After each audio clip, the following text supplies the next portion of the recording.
যে শনিবার দিন দীঘাতে, যে দীঘায় সারা পশ্চিমবঙ্গের মধ্যবিত্ত পরিবাররা তারা বেড়াতে যায়, কারণ ইকোনমিক্যালি তারা দীঘাতে ঘুরে আসতে পারে। সেইখানে একজন মহিলা এবং তার পুরুষ বন্ধু, একজন কাপল, তারা সন্ধ্যেবেলায় পৌঁছয় এবং সেখানে হোটেল ঠিক করার জন্য তারা রাস্তা দিয়ে যাচ্ছিলেন এবং সেখানে তাদেরকে দুজন দুষ্কৃতী এক জায়গাতে টেনে নিয়ে গিয়ে তার হাজবেন্ড বা বয়ফ্রেন্ড যিনি ছিলেন তাকে গাছে বেঁধে এবং এই মহিলাকে আরেক জায়গাতে নিয়ে গিয়ে তার উপর সেক্সুয়াল অ্যাসল্ট করা হয়। আজকে কোন জায়গায় এসে আমরা দাঁড়িয়েছি যে পশ্চিমবঙ্গে আমার বন্ধু বা স্বামীর সাথে আমি যদি দীঘার মতো জায়গাতে বেড়াতে যাই, সন্ধ্যেবেলায় হোটেল খুঁজছি, সেখানে আমাকে দুষ্কৃতীরা গিয়ে টাউনে আমাকে সেক্সুয়াল অ্যাসল্ট করছে।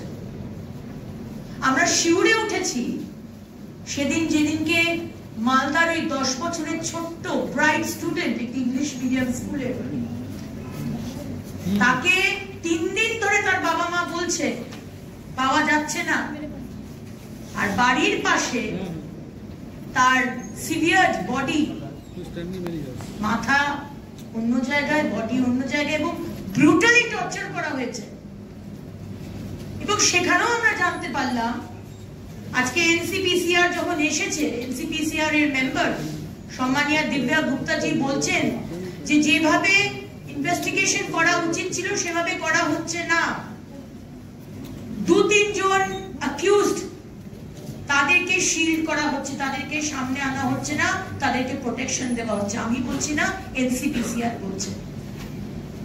আজকে একটি মাইনর, তার পোস্টমর্টম রিপোর্ট অবধি তার বাবা মাকে দেওয়া হয়নি। কোথায় রয়েছে আমরা? একটা 10 বছরের ক্লাস 5-এ পড়ার ছোট্ট ব্রাইট স্টুডেন্ট, ভারতবর্ষের ভবিষ্যৎ, পশ্চিমবঙ্গের ভবিষ্যৎ, তাকে কিভাবে ব্রুটালি টর্চার করে পুলিশের নিষ্ক্রিয়তার জন্য আজকে তাকে ধরলো না। কারণ সেই সময় মুখ্যমন্ত্রী সেখানে ছিলেন, তাদের সময় হয়নি, একটা বাচ্চা চলে গেল। পরশুদিন 22 তারিখ থেকে নিখোঁজ ছিল একটি ক্লাস 8-এর মেয়ে, সংখ্যালঘু সম্প্রদায়, 13 বছর বয়স, মাইনর, মুর্শিদাবাদে হরিহরপাড়া পুলিশ স্টেশন।